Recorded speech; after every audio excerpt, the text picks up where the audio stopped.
شوية عمي. بسم الله الرحمن الرحيم. السلام عليكم.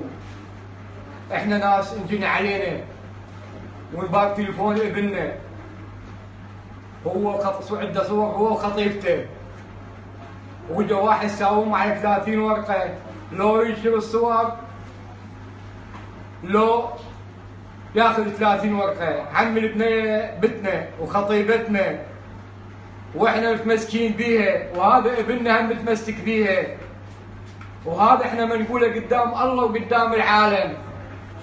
انت احكي بقى. عم حق هذا القرآن تليفون باق من عندي، والبنية خطيبتي ورايدها هو قام ينشر كيفه، وسوى فيديوهات نشر كيفه مو فيديوهاتي، وطلع حكي علي، ولا تركوا عندي الدردشه مالتي هم بالتليفون، هم راح ينشرهن.